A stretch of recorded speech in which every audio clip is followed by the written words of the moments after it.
اصطلاح میں قافیہ حروف اور حرکات کے ایسے مجموعے کو کہتے ہیں جو اشعار کے اخیر میں ردیف سے پہلے آئے، کیا ہو، ردیف سے پہلے آئے، جیسے مذکورہ اشعار میں آپ نے دیکھا ادھر، نظر اور گزر قافیہ کے طور پر استعمال ہوئے ہیں۔ ادھر، ادھر، نظر، ادھر، نظر، گزر، یہ سب کس لیے استعمال ہوئے ہیں؟ تو قافیہ کے لیے استعمال ہوئے ہیں، قافیہ کے طور پر استعمال کیے گئے ہیں۔ ردیف شعر کے لیے لازمی نہیں ہے، پوائنٹ کو نوٹ کیجئے، ردیف شعر کے لیے لازمی نہیں، مگر قافیہ کے بغیر شعر کا تصور محال ہے۔ اگر اشعار میں ردیف نہ ہو تو قافیہ شعر کے اخیر میں ہوگا۔ جی، اگر مان لیجئے کہ کوئی اشعار ہے، کوئی شعر ہے اور اس میں ردیف نہیں ہے تو قافیہ کہاں ہوگا؟ شعر کے اخیر میں ہوگا۔ آئیے اب اس کے بعد مقطع کی تعریف دیکھیے۔ غزل کے آخری شعر کو کہتے ہیں جس پر غزل مکمل ہوتی ہے۔ اس میں عموماً شعراء اپنا تخلص استعمال کرتے ہیں۔ یہ سب تو ہم لوگ بہت پہلے سے پڑھتے ہوئے آ رہے ہیں۔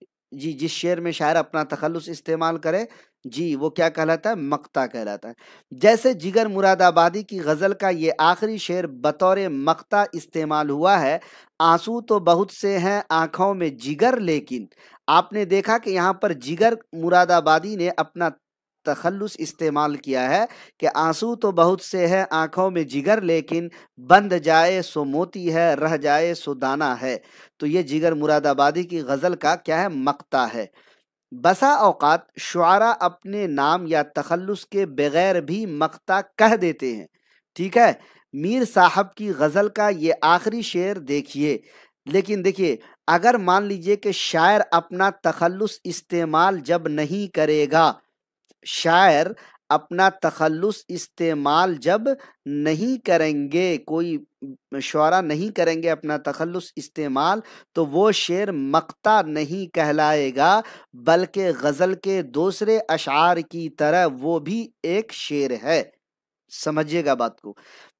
کیا ہے میر صاحب کی غزل کا یہ شعر؟ جانے کا نہیں شور سخن کا میرے ہرگز، جانے کا نہیں شور سخن کا میرے ہرگز، تا حشر جہاں میں میرا دیوان رہے گا۔ جی، میر صاحب کی غزل کا یہ آخری شعر ہے۔ یہاں پر دیکھیے اگر اس میں مطلب میر صاحب تخلص استعمال کرتے تو یہ بھی جملہ ہو سکتا تھا کہ میر صاحب کی غزل کا یہ مقطع دیکھیے، مقطع کا شعر دیکھیے۔ چونکہ انہوں نے اپنا تخلص استعمال نہیں کیا، اس وجہ سے یہ شعر مقطع نہیں کہلائے گا۔ اب بحر کی تعریف کرتے ہیں۔ بحر یہ جو ہے ساتھیوں غزل کا آخری جز ہے۔ بحر لغت میں سمندر یا دریا کو کہا جاتا ہے۔ شعری اصطلاح میں بحر چند ایسے موزوں کلمات کو کہتے ہیں جن پر اشعار کے وزن کو درست کیا جاتا ہے۔ جن اجزاء سے مل کر بحر بنتا ہے انہیں ارکان کہتے ہیں۔ ہر شعر کسی نہ کسی بحر میں کہا جاتا ہے۔ امید کہ آپ لوگوں کو یہ سمجھ میں آ رہا ہوگا۔ یہ نمائش سراب کیسی ہے، کیسی تو آپ کو تشبیہ ہو جائے گا۔ اب غزل کا آغاز و ارتقاء دیکھتے ہیں۔ غزل کے لغوی معنی، اصطلاحی معنی، جی غزل مقطع اور مطلع۔ اس کے بعد ساتھیوں ہم نے ساری چیزیں پڑھ لیا کہ کیا ہوتا ہے غزل کے اجزائے ترکیبی پڑھا، اجزائے ترکیبی کی تعریف ہر ایک کو ڈیٹیل میں سمجھا۔ اب غزل کا آغاز دیکھتے ہیں۔ اردو زبان میں غزل گوئی کی روایت فارسی کے توسط سے پہنچی۔ یہ سوال بنتا ہے کہ اردو زبان میں غزل کی جو روایت ہے کس کے ذریعہ پہنچی، کس کے توسط سے پہنچی؟ ٹھیک ہے، تو یہاں پر یاد رکھے گا فارسی کے توسط سے۔ فارسی سوال کیا بنتا ہے کہ اردو کا پہلا صاحب دیوان شاعر کون ہے؟ تو محمد قلی قطب شاہ کو اردو کا پہلا صاحب دیوان شاعر کہا جاتا ہے۔ اس نے کلیات محمد قلی کے نام سے ایک کلیات تحریر کی جس میں غزل کی ایک اچھی خاصی تعداد کیا ہے؟ موجود ہے۔ قلی قطب شاہ کے متعلق نصیر الدین ہاشمی تحریر کرتے ہیں، جی سلطان کے کلام سے معلوم ہوتا ہے، یعنی قلی قطب شاہ کو نصیر الدین ہاشمی دکن میں اردو کے مصنف سلطان کے لقب سے پکارتے ہیں اور کہتے ہیں سلطان کے کلام سے معلوم ہوتا ہے کہ وہ ایک فطری شاعر تھے، ہر موضوع پہ نہایت کامیابی سے طبع آزمائی کی۔ دکنی شعراء میں وجہی، غواسی، برہان الدین جانم، ملا نصرتی، سراج اورنگ آبادی اور ولی دکنی وغیرہ نے بھی کیا کی، غزلیں تحریر کیں۔ اس کے بعد دکنی شعراء میں ولی دکنی کا مقام بہت بلند ہے، اتنا بلند ہے کہ یو جی سی نیٹ نے اس کو اپنے نصاب میں شامل کر لیا، اور ان کی اگر آپ دیکھیں گے تو ساتھیوں کہا جا رہا ہے کہ کلیات ولی جو ان کا کلیات ہے، ان کی ابتدائی 5 غزلوں کو آپ کو پڑھنا ہے، ردیف الف کی، با کی، یا کی اور یہ کی، ہے نا، 5 غزلوں کو پڑھنا، یعنی ردیف الف کی 5، با کی 5، یا کی 5 اور یہ کی 5، ہے نا، 5 غزلوں کو پڑھنا ہے۔ ولی دکنی پہلے ایسے غزل گو شاعر ہیں جن کی غزلوں کو بنیاد بنا کر بعد کے شعراء نے غزلیں کہنی شروع کی۔ مولانا ابوالکلام آزاد نے ولی دکنی کو اردو غزل کا بابائے آدم قرار دیا ہے۔ کلیئر ہے سر شبنم خاتون، شکریہ۔ اس کو اسٹار مارک لگا لیجئے گا۔ پوچھا جاتا ہے کہ اردو غزل کا بابائے آدم کسے قرار دیا جاتا ہے؟ ولی دکنی کو۔ ولی دکنی کو اردو غزل کا بابائے آدم کس نے قرار دیا ہے؟ مولانا ابوالکلام آزاد نے۔ تو اس پوائنٹ سے دو سوال بن سکتے ہیں، دھیان دیجیے۔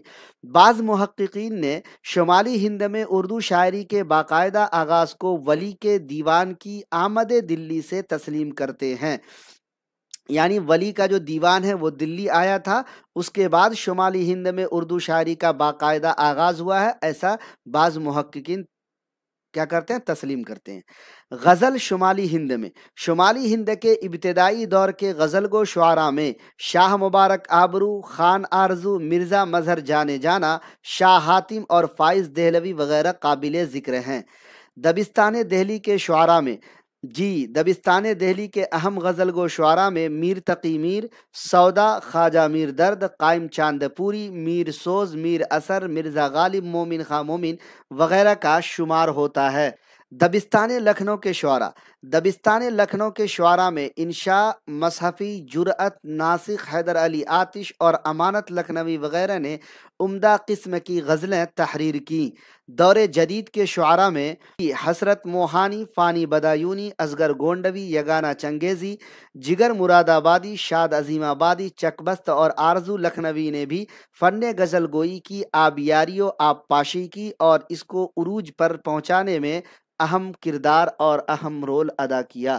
1927 میں احسن مارہروی نے بھی شائع کیا۔ نور الحسن ہاشمی نے 1989 میں کلیات ولی کو مرتب کر کے شائع کیا۔ ولی دکنی جسے مولانا محمد حسین آزاد نے، اب دیکھیے یہاں پر صحیح بات ہے، وہاں اوپر میں غلط ہو گیا، اس کو صحیح کر لیا جائے گا۔ ولی دکنی جسے مولانا محمد حسین آزاد نے اردو غزل کا بابائے آدم کہا ہے، اوپر میں ٹائپنگ میں غلطی ہو گئی، یہاں پر صحیح اس کو کر دیا گیا ہے، اوپر والا صحیح کر دیں گے انشاءاللہ۔ آگے بڑھتے ہیں۔ ولی دکنی کو ریختہ کا استاد میر نے کہا ہے۔ ولی دکنی کو اردو کا چاصر کہا جاتا ہے۔ فراقی ولی کا ہم عصر شاعر تھا جس سے ولی کی ادبی چشمک تھی۔ ولی کے نام کے بارے میں مختلف اقوال ہیں۔ مولانا محمد حسین آزاد نے ولی کا پورا نام شمش ولی اللہ دکنی لکھا ہے۔ نصیر الدین ہاشمی نے ولی دکنی کا صحیح نام ولی محمد لکھا ہے۔ اس کے علاوہ اور بھی نام کتابوں میں ملتے ہیں، مثلا محمد ولی، ولی الدین ولی وغیرہ۔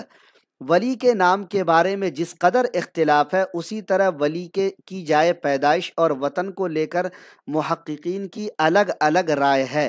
بعض محققین ولی کا وطن گجرات کو بتاتے ہیں تو بعض ولی کے دکنی ہونے کے قائل ہیں۔ چنانچہ نصیر الدین ہاشمی لکھتے ہیں، مہاراشٹر کے چند ادیب ولی کو گجرات کا شاعر قرار دیتے ہیں، مگر ہمیں اس سے اتفاق نہیں، کیونکہ ولی کے ہم عصر اور دوست شاہ ابو المعالی کے فرزند کا جو قلمی دیوان ہے، اس میں انہوں نے ولی کو دکنی شاعر تسلیم کیا ہے اور گجرات کو دکن میں شامل نہیں کیا جا سکتا۔ یہ نصیر الدین ہاشمی نے دکن میں اردو جو ان کی تصنیف ہے اس میں انہوں نے کہا ہے۔ دوسری طرف محمد حسین آزاد ولی کے متعلق لکھتے ہیں، ولی احمد آباد گجرات کے رہنے والے تھے اور شاہ وجیہ الدین کے مشہور خاندان سے تھے۔ میر تقی میر اپنے تذکرے میں ولی کو اورنگ آبادی لکھتے ہیں۔ دیکھیں کس قدر اختلاف ہے۔ شمالی ہند میں ولی کے دیوان کی آمد سے ہی اردو شاعری کا باقاعدہ آغاز ہوتا ہے۔ ولی کے کلام کو شمالی اور جنوبی ہند کے درمیان لسانی و ادبی پل قرار دیا جاتا ہے۔ اس سے پہلے اردو سوائے ہندی دوہوں کے اور کہیں نہیں ملتی تھی۔ جب 1720 میں ولی کا دیوان دلی پہنچا، دیکھیں یہاں پہ 1720 ہے، باقی NCERT وغیرہ میں کچھ الگ ہی ڈیٹ ہے، 1700 کے قریب دیا گیا ہے، ٹھیک ہے۔ پہنچا تو اہل دہلی حیران و ششدر رہ گئے کہ زبان ریختہ میں ایسا کلام بھی کہا جا سکتا ہے۔ اہل دلی نے ولی کے دیوان کو ہاتھوں ہاتھ لیا اور ولی کے طرز پر غزلیں کہی جانے لگی۔ ولی کے کلام کو میر سے پہلے وہی مرتبہ حاصل تھا جو آج میر کے کلام کو ہے۔ ولی نے اس وقت کی زبان میں عربی فارسی الفاظ شامل کر کے زبان اردو کو ایک نئی شکل عطا کی۔ جی 1719 ہے NCERT میں، جی بالکل صحیح۔ ہر جگہ کچھ نہ کچھ اختلاف ہے بھائی، NCERT میں کچھ ہے، باقی کتابوں میں کچھ ہے نا، ان کی کتابوں میں کچھ ہے، ان کی کتابوں میں کچھ ہے۔ خیر، محمد حسین آزاد کی کتاب میں کچھ ہے، نصیر الدین ہاشمی کی کتاب میں کچھ ہے، تذکرہ شعراء اردو میں کچھ ہے۔ بھائی کیا ہے؟ ولی نے ایک دیوان اور ایک کلیات اپنی یادگار چھوڑی ہیں۔ ولی کے کلیات میں 6 قصائد ہیں۔ ولی کے کلیات 3500 اشعار ہیں، تقریباً 404 غزلیں اور 26 رباعیات شامل ہیں۔ جی ولی دکنی نے ایک رسالہ نور المعرفت کے نام سے بھی لکھا ہے۔ کلیات ولی کے جو 5 ابتدائی غزلیں ہیں وہ سب دیکھتے ہیں۔ چونکہ دیکھیے اگر سارے لوگوں کی غزلیں پڑھنے لگ جائیں تو معلوم چلا کہ ہم لوگوں کا ایگزام تک پورا کلاس پورا ٹاپک مکمل نہیں ہو پائے گا، اس لیے ہم جو ہے صرف ولی کی غزلوں کے پہلے مطلب 2 اشعار کی تشریح کر کے بتائیں گے، تشریح نہیں ان کے بارے میں بتا کر کے اگلے لوگوں کی نہیں کریں گے، پہلے اس کی بتاتا ہوں اس کے بعد پھر بتاؤں گا کہ کیا کرنا۔ جیسے دیکھیے کلیات ولی کے ردیف الف کی پہلی غزل کے 2 اشعار ہیں، کیتا ہوں تیرے نانوں کو میں ورد زباں کا، کیتا ہوں تیرے شکر کو عنوان بیاں کا، جس گرد اوپر پاؤں رکھیں تیرے رسولاں، اس گرد کو میں کوحل کر دوں دید اے جاں کا۔ تو کلیات ولی کے جو ردیف الف کی پہلی غزل ہے اس کے یہ صرف اور صرف 2 اشعار ہیں، ٹھیک ہے۔ یہ غزل 7 اشعار پر مشتمل ہے اور اس کا جو ردیف ہے ساتھیوں یہ الف پر ختم ہوتا یعنی کاف الف زبر کا، جیسے دیکھیں ورد زبا کا اور عنوان بیاں کا، اسی طریقے سے دید اے جاں کا، باقی اشعار میں بھی اسی طریقے سے کا استعمال ہوا ہے۔ اور قافیہ کی اگر بات کی جائے تو زباں، بیاں، جاں، گما، دہاں، کما، رواں، جاں وغیرہ قافیے کا استعمال ہوا۔ یہیں پر دیکھ لیجئے زباں، بیاں اور دید اے جاں، یعنی 3 قافیہ آپ نے یہیں پر دیکھ لیا کہ اس ردیف الف میں جی کیا ہوا۔ اگر پوچھا جائے کلیات ولی کی پہلی غزل جو ردیف الف میں ہے اس کا قافیہ کیا ہے، تو قافیہ اگر آپ کو یاد رکھنا ہے تو زباں، بیاں، جاں، اس طریقے سے آپ اس کا قافیہ یاد رکھ سکتے ہیں، ٹھیک ہے۔ کلیات ولی کے جو دوسری غزل ہے ردیف الف کی وہ دیکھیے، وہ صنم جب سوں بسا دید اے حیران میں آتش عشق پڑی عقل کے سامان میں ناز دیتا نہیں گر رخصت گل گشت چمن، اے چمن زار حیا دل کے گلستان میں ہر جگہ نون ہے، حیران، سامان، گلستان ایسا مت سمجھیے گا، حیران میں سامان میں گلستان میں اس طریقے سے ہے، ٹھیک ہے۔ تو یہ غزل 16 اشعار پر مشتمل ہے، اس کا ردیف الف مد ہے اور قافیہ حیران، سامان، گلستان، شبستان، دامان، پریشان، دیوان، گریبان، ریحاں، انسان، رندان، بیابان، سلیمان، زنخدان، نمکدان، کان، احسان، یہ سب جی دوسری غزل کے جی کیا ہے قافیہ ہیں۔ اسی طریقے سے کلیات ولی کے جو ردیف الف کی تیسری غزل ہے اس کا 2 شعر دیکھیے، وہ نازنین ادا میں اعجاز ہے سراپا، خوبی میں گلے رخاں سو ممتاز ہے سراپا، اے شوخ تجھ نین میں دیکھا نگاہ کر کر، عاشق کے مارنے کا انداز ہے سراپا۔ ٹھیک ہے، تو یہ غزل 6 اشعار پر مشتمل ہے۔ اس کا ردیف سراپا، الف آخر میں آ رہا، سراپا سراپا سراپا ہر جگہ ہے۔ قافیہ میں ممتاز، انداز، ناز، اعجاز، آواز، تناز وغیرہ وغیرہ ہے۔ اسی طریقے سے ساتھیوں کلیات ولی کے ردیف الف کی چوتھی غزل کیا ہے؟ اے گلے ازار غنچہ دہن تک چمن میں آ، گل سر پہ رکھ کے شمع نمن انجمن میں آ، جیوں طفل اشک بھاگ نکو مجھ نظر ستی، اے نور چشم نور نمت مجھ نین میں آ۔ تو یہ غزل 5 اشعار پر مشتمل ہے۔ اس کا ردیف الف مد آ ہے، یہاں پر دیکھ رہے ہیں الف مد آ الف مد آ الف مد آ، اور قافیہ دیکھ رہے ہیں آپ، چمن، انجمن، نین، سخن، من وغیرہ وغیرہ۔ اسی طریقے سے کلیات ولی کے ردیف الف کی 5ویں غزل ہے، کتاب الحسن کا یہ مکھ صفا تیرا صفا دستہ، تیرے ابرو کے 2 مصرع سوں اس کا ابتدا دستہ، تیرا مکھ حسن کا دریا وہ موجاں پریشاں پیشانی، اوپر ابرو کی کشتی کے یوں تل جیونا خدا دستہ۔ تو یہ غزل 7 اشعار پر مشتمل ہے۔ اس کا ردیف دستہ یعنی الف دستہ دستہ دستہ الف ہے، اور قافیہ اگر آپ دیکھیں گے تو صفا، ابتدا، ناخدا، جی اس کے علاوہ کھڑا، شفا، انتہا، ادا، مدعا وغیرہ وغیرہ ہے۔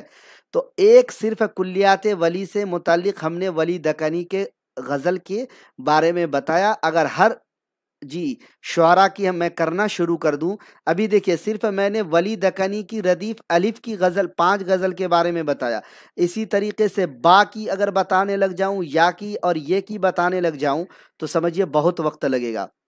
اسی طریقے سے میر تقی میر کی جو ہے ساتھیوں ابتدائی 20 غزلوں کا بتانے لگ جاؤں بہت وقت لگے گا۔ اسی طریقے سے غالب کی جو ہے ساتھیوں ابتدائی 5 غزلیں بتانے لگ جاؤں، پھر مومن کی 5 پھر شاد کی 5 تو بہت وقت لگے گا۔ اس لیے اب جو ہے صرف میں حیات و خدمات پر بتا کر کے اس کو مکمل کروں گا، تاکہ سلیبس مکمل ہو، باقی جو پوائنٹس ہیں اس کو بھی ڈسکس کر سکیں۔ چلیے تو اگلے ہمارے جو شاعر ہیں، غزل گو شاعر میر ہیں، انتخاب میر از مولوی عبدالحق، ابتدائی 20 غزلیں ہیں ان کی حیات و خدمات دیکھتے ہیں۔ میر تقی میر کی حیات و خدمات۔ میر تقی میر کا اصل نام محمد تقی تھا، میر ان کا تخلص تھا۔ میر تقی میر کی پیدائش 28 مئی 1722 یا 23 کو اکبر آباد آگرہ میں ہوئی۔ میر تقی میر کی وفات 22 ستمبر 1810 عیسوی کو لکھنؤ میں ہوئی۔ میر تقی میر کے والد کا نام محمد علی تھا۔ میر تقی میر کے استاد جو تھے جی سوتیلے بھائی کے ان کے ماموں تھے خان آرزو، وہ تھے۔ میر تقی میر نواب آصف الدولہ کی دعوت پر 1781 میں لکھنؤ گئے تھے۔ یہ سوال UGC نیٹ کے علاوہ BPSC میں کئی بار پوچھا جا چکا ہے جی۔ القاب و خطابات ان کو خدائے سخن، ناخدائے سخن، شاعر بے دماغ اور قنوتی شاعر وغیرہ کا خطاب ملا۔ اردو شاعری میں میر تقی میر کا مقام بہت اونچا ہے۔ انہیں ناقدین و شعرائے متأخرین نے خدائے سخن کے خطاب سے نوازا۔ وہ اپنے زمانے کے ایک منفرد شاعر تھے۔ آپ کے متعلق اردو کے عظیم الشان شاعر مرزا غالب نے لکھا ہے، ریختہ کے تمہیں استاد نہیں ہو غالب، ریختہ کے تمہیں استاد نہیں ہو غالب، کہتے ہیں اگلے زمانے میں کوئی میر بھی تھا۔ تو یہ غالب کے شعر ہیں میر تقی میر پر۔ سوچئے کہ میر تقی میر کتنے بڑے شاعر تھے کہ غالب خود کہتے ہیں کہ اگلے زمانے میں کوئی میر بھی تھا۔ جدیدیت کے روح رواں شمس الرحمن فاروقی نے بھی میر پر سب سے بڑا کام کیا ہے، اور میر سے متعلق ایک تصنیف ہے ان کی شعر شور انگیز لکھی، اور یہ ساتھیوں 4 جلدوں پر ہے اور صرف میر پر ہے۔ یہ سوچ سکتے ہیں۔ میر کے سوتیلے بھائی محمد حسن نے میر کو فتنہ روزگار قرار دیا ہے۔ جی سوتیلے بھائی تھے محمد حسن، انہی کے مطلب ماموں تھے خان آرزو جو میر تقی میر کے استاد تھے۔ میر نے ابتدائی تعلیم والد کے دوست سید امان اللہ سے حاصل کی، مگر مزید تعلیم سے پہلے جب میر ابھی 9 برس کے تھے وہ چل بسے، یعنی والد کا انتقال ہو گیا، تب ان کے بعد ان کے والد نے ان کے استاد کا انتقال ہو گیا، ان کے بعد ان کے والد نے خود تعلیم و تربیت شروع کی، مگر چند ہی ماہ بعد ہی ان کا بھی انتقال ہو گیا، یعنی ان کے والد کا بھی انتقال ہو گیا۔ یہاں سے میر کی زندگی میں رنج و الم یعنی دکھ اور مصیبت کے طویل باب کی ابتدا ہوتی ہے، شروعات ہوتی ہے۔ ان کے سوتیلے بھائی محمد حسن نے اچھا سلوک ان کے ساتھ نہیں کیا۔ تلاش معاش کی فکر میں دہلی پہنچے تو ایک نواب کے ہاں ملازم ہو گئے میر تقی میر، مگر جب نواب موصوف ایک جنگ میں مارے گئے تو میر آگرہ لوٹ گئے، لیکن گزر اوقات کی کوئی صورت نہ بن سکی۔ چنانچہ دوبارہ دہلی روانہ ہوئے اور اپنے خالو سراج الدین آرزو کے ہاں قیام پذیر ہوئے۔ سوتیلے بھائی کے اکسانے پر خان آرزو نے بھی پریشان کرنا شروع کر دیا۔ بڑے لوگ کیسے بنتے ہیں؟ دھکے کھا کھا کر لوگ بڑے بنتے ہیں، ٹھیک ہے؟ تو دیکھیے، مطلب روزی روٹی کے لیے، زندگی گزر بسر کرنے کے لیے بھی ان کو کچھ نہ تھا، کوئی سپورٹ نہیں تھا۔ آج تو ہم سب کے لیے کتنے سپورٹ اکٹھے ہو جاتے ہیں، دوست یار سب تیار ہو جاتے ہیں، لیکن جب میر تقی میر کو تھوڑا سہارا ملا سراج الدین آرزو کا، تو اس کے سوتیلے بھائی جو ہے خان آرزو کو اکسانے لگے، تو خان آرزو بھی میر تقی میر کو پریشان کرنا شروع کر دیا۔ کچھ غمے دورہ کچھ غمے جانا سے جنوں کی کیفیت پیدا ہو گئی۔ میر کا زمانہ شورشوں اور فتنہ و فساد کا زمانہ تھا۔ ہر طرف تنگ دستی و مشکلات برداشت کرنے کے بعد بالآخر میر گوشۂ عافیت کی تلاش میں لکھنؤ روانہ ہو گئے۔ وہاں ان کی شاعری کی دھوم مچ گئی اور نواب آصف الدولہ نے 300 روپے ماہوار وظیفہ مقرر کر دیا اور میر آرام سے زندگی بسر کرنے لگے۔ میر نے تقریباً لکھنؤ میں 31 سال چین و سکون کی زندگی بسر کی، لیکن میر کی جو مزاجی تھی، تند مزاجی کی وجہ سے کسی بات پر ناراض ہو کر نواب آصف الدولہ کی دربار سے الگ ہو گئے۔ آخری 3 سالوں میں جوان بیٹی اور بیوی کے انتقال نے صدمات میں اور اضافہ کر دیا۔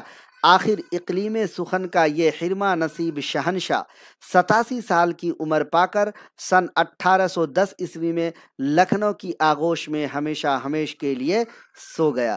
مولوی عبدالحق فرماتے ہیں، میر تقی میر سرتاج شعرائے اردو ہیں۔